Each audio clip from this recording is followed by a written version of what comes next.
German સંશોધકો દ્વારા સ્નાયુઓ અને મગજ વચ્ચેના ચેતાતંત્રોને ફરીથી જાગૃત કરવા માટેની શોધ ચાલુ કરી છે, જેથી કરોડરજ્જુની ઈજાઓથી લકવાગ્રસ્ત લોકો માટે એક નવી આશા ઉત્પન્ન થઈ છે.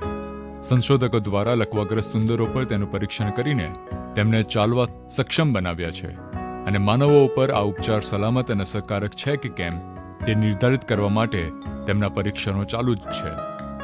વૈજ્ઞાનિકો નવી શોધખોળો કરીને લકવાગ્રસ્ત લોકોને સારા કરવા દ્વારા શું પ્રાપ્ત કરવા માંગે છે?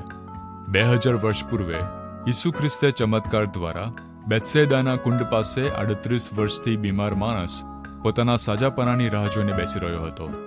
તેને ઊભા થવા અને ચાલવા માટે સૂચના આપી.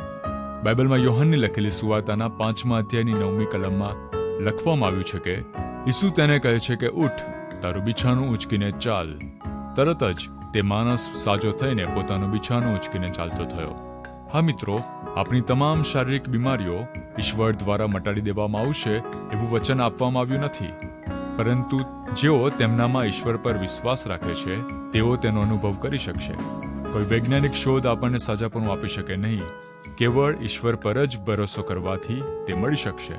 આવો આજે આપણે ઈશ્વર પ્રત્યેનો વિશ્વાસ દ્રઢ કરીને આત્મિક સાજાપણું પ્રાપ્ત કરીએ.